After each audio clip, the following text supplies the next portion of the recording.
It's been confirmed, ladies and gentlemen. Donald J. Trump will be the 47th president of the United States of America.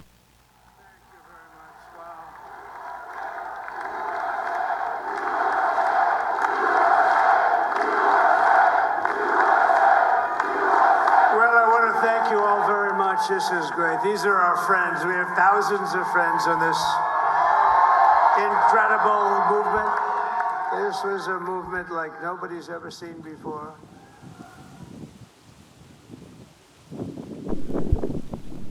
I was afraid to hope, but I did.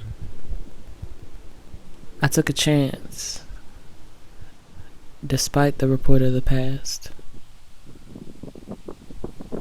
Surely a lesson was learned.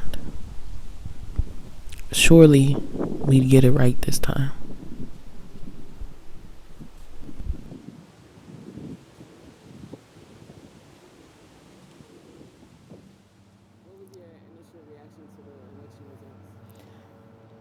My initial reaction to the election results was, I know you effing lying.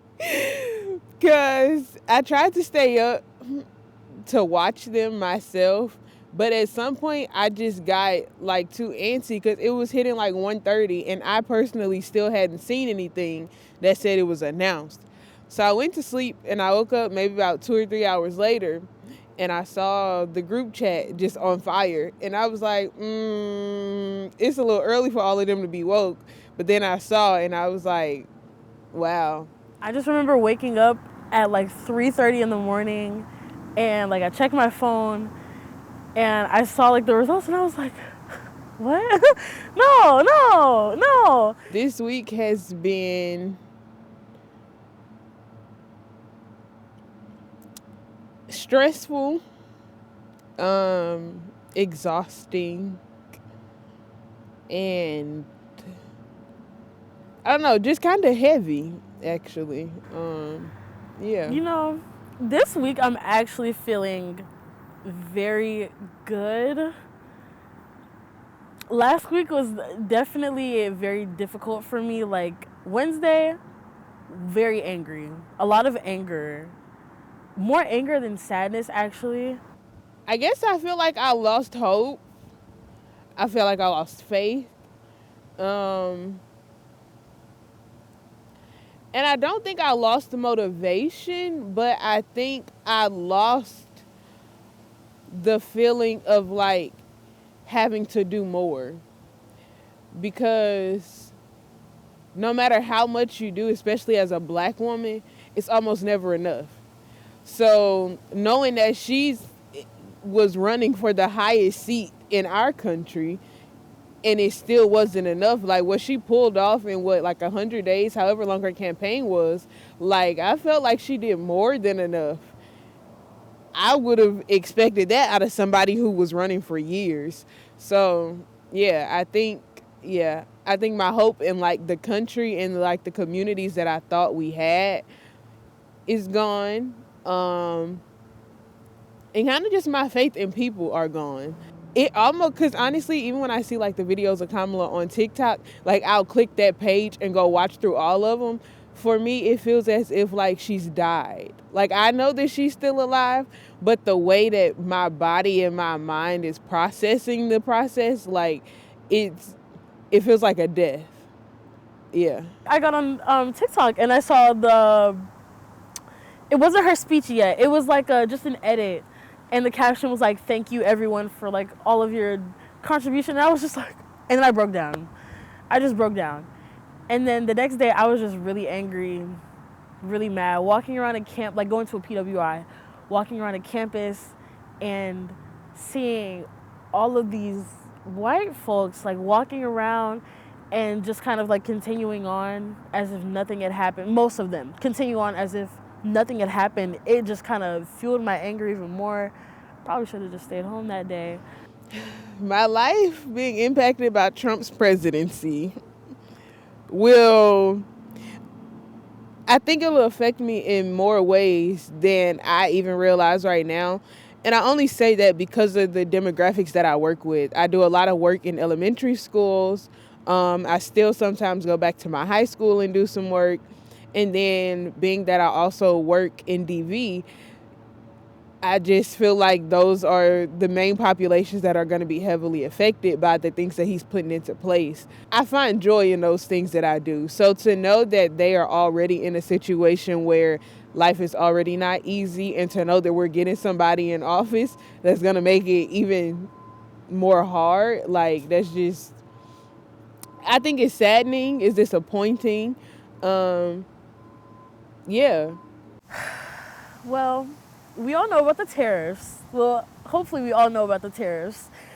And so I think it's probably going to be a lot harder for me to just buy things that I need, things that I just enjoy. I hope that my life isn't reduced to me just like going to work and coming home and only being able to buy like basic necessities and not be able to like, because like I like to go to concerts, I like to go shopping and stuff. I hope that I'm not living in a world where like I can only have the basic necessities, because I can only imagine what people who have less and don't even have like a support system, like how that would affect them. And then also like socially, I think that he makes racist people and misogynistic, homophobic, transphobic, xenophobic, all those people feel very bold. So, and we live in Missouri. So hopefully this doesn't become an issue, but I see a lot of conflict. Definitely just a lot of conflict, like within the country, with other countries, socially, financially, just a lot of conflict. My first reaction, I had to watch it a few times, because my first reaction is like, she's smiling a little too much for me. Like, what are we smiling about, love? I think I had more of a reaction to the end of it than I did like to the body of what her message was, because the way that she walked off, I don't think I've ever seen her walk away from anything like that. Like, it wasn't a walk of defeat at all. If anything, it felt as if she knew something. Because I feel like at the end of the day, she's still a prosecutor, and that's still how her brain works. And so I think she just knows something, or that she has something coming that can't be said yet. That's my hope. So I was watching it, I was just like, what a beautiful soul. Like, she's so beautiful to me. Like, not even just like physically, because it doesn't matter. Like, not it doesn't matter, but it's like, as women, it's like you kind of have to be beautiful, you know?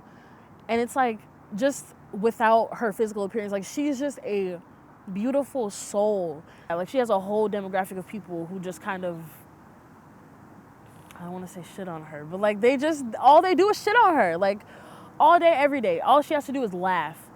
She laughs, and it's like, how dare she? Like, she drinks a glass of wine. How dare she? And it's like, even through all of that, she still shows up for her people.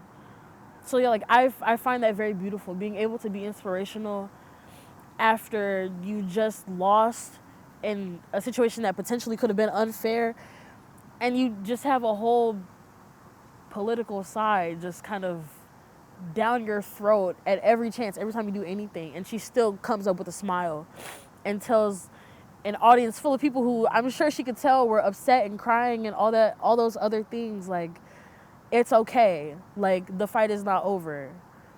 I feel like it's been a long time since I'm only 19, so I haven't been around that long, but like, I feel like it's been a long time since I've seen any political figure actually be like inspirational and make me want to like make change.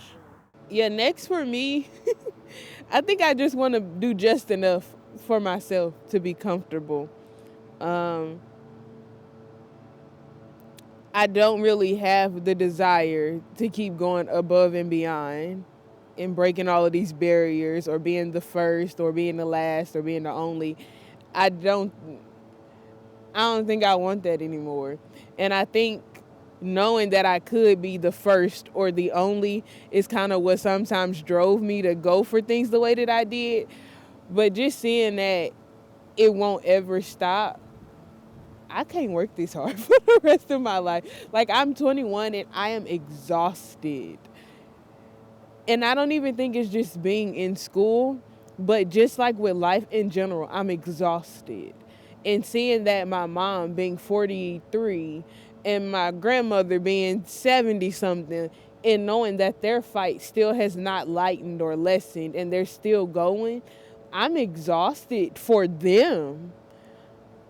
And if this is a better lifestyle than what our ancestors had, if this is the better,